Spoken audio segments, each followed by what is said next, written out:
Waalaikumsalam warahmatullahi wabarakatuh. Perkenalkan, nama saya Devi Ratna Septiani, pemegang program PTM.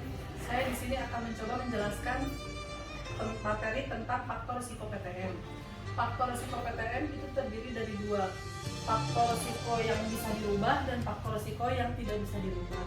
Faktor risiko yang bisa dirubah itu terdiri dari merokok, kurang aktivitas fisik, pola makan tidak sehat, obesitas, darah tinggi, prediabetes, dan faktor risiko yang tidak bisa dirubah terdiri dari usia, jenis kelamin, sama genetik.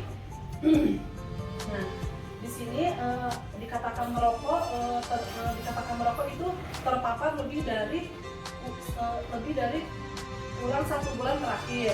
Aktivitas fisik yang normal itu dinilai 30 menit 3-5 kali seminggu. Faktor risiko PTM, penyakit faktor risiko PTM terdiri dari hipertensi, diabetes, gula darah, gagal jantung, stroke, pembuluh darah lainnya. Nah, yang tadi dari materi yang saya sampaikan, barangkali Ibu Kader ada yang mau ditanyakan, mangga. Upami gula darah normal teh seberapa? Nah, upami gula darah normal anu puasa itu di atas 126. Upami anu teu puasa itu di atas 200. Ibu, saya mau nanya, apabila ada yang nanya nih, kalau misalnya dikatakan tensi darah tinggi itu seberapa? Di atas 140/90. Yang atasnya 140 handapna 80. Kan kita tinggalinya di nomor eta teh di tensian teh ada hasilna. Mohon. Sekian materi dari saya tentang faktor risiko PTM. Saya ucapkan terima kasih. Assalamualaikum warahmatullahi wabarakatuh.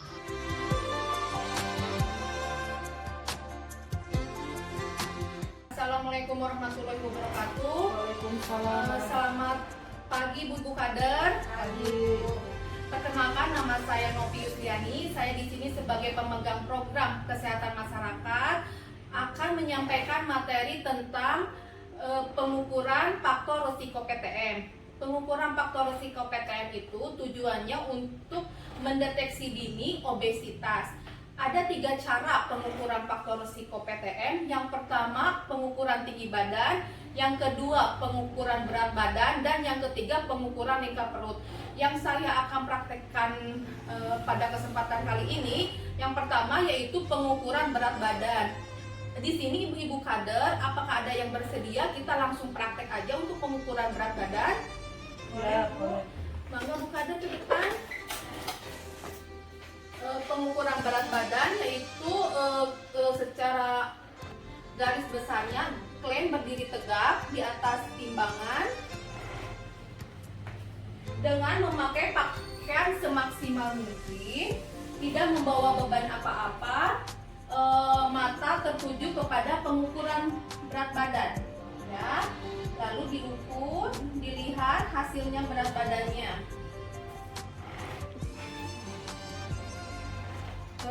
Yang kedua, Ibu Kader, saya akan melakukan pengukuran lingkar perut. Di sini raba tulang rusuk paling bawah, lalu tandai dengan spidol. Yang kedua, raba ujung lengkung tulang pangkal, lalu kita ukur di sini dibagi 2. Setelah itu tandai titik tengah memakai spidol. Lalu ukur apabila peserta mempunyai perut gendut, ambil yang paling buncit dan catat berapa sentinya. Begitu Ibu Kader, paham? Ya, paham.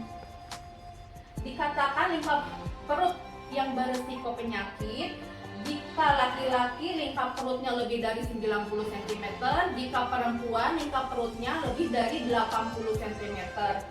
Dan pengukuran berat badan diukur dengan massa indeks tubuh.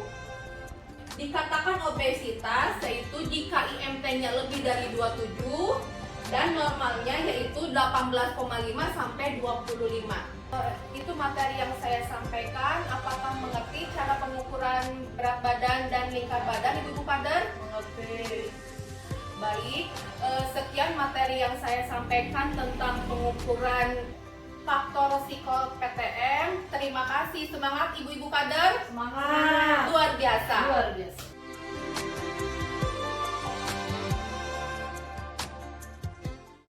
Selamat pagi Ibu-Ibu Kader semuanya. Pagi. Perkenalkan, saya Dr. Mariani. Saya dokter penanggung jawab untuk di program UKM. Di sini saya ingin menjelaskan tentang aplikasi ASIK. Sebelumnya mungkin Ibu-Ibu Kader tidak mengetahui apa itu aplikasi ASIK, bukan? Nah, di sini saya ingin menjelaskan bahwa aplikasi ASIK ini di mana nanti kita akan memasukkan data-data klien yang ada di Posyandu ataupun di Posbindu. Nanti kita akan memasukkan data itu dengan secara yang sudah ada apabila kita mendownload aplikasi ASIK. Langkah pertama, masukkan nomor handphone lewat aplikasi Sehat Indonesiaku. Kemudian di situ ada jenis pelayanan kesehatan. Pilih ada bidan, dokter, perawat lainnya. Nanti untuk para kader bisa memilih lainnya. Lalu dari data itu secara otomatis akan terintegrasi dengan Disduk Capil. Setelah data tadi masuk, tekan selesai. Nanti akan ada dapat kode OTP yang masuk dikirimkan ke nomor WhatsApp para kliennya. Masukkan kode OTP.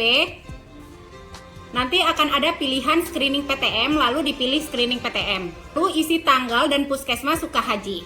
Mulai aktivitas, lalu tambahkan data, nama dan tanggal lahir. Kembali apakah data tersebut sudah lengkap atau belum. Simpan data.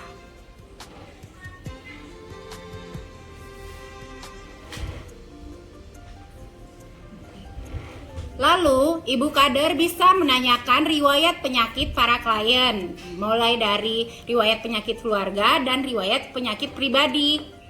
Di situ ada beberapa pertanyaan, apakah ada penyakit diabetes, jantung, stroke, asma, kolesterol, kanker, PPOK, dan beberapa penyakit lainnya.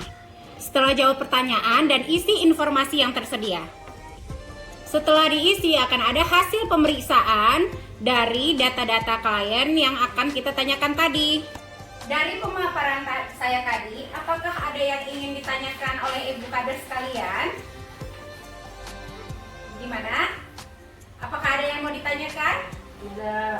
Oke, jika tidak ada yang ditanyakan ataupun ada Ibu Kader yang tidak paham, kami bisa menjelaskan setelah sesi dari penjelasan saya tadi.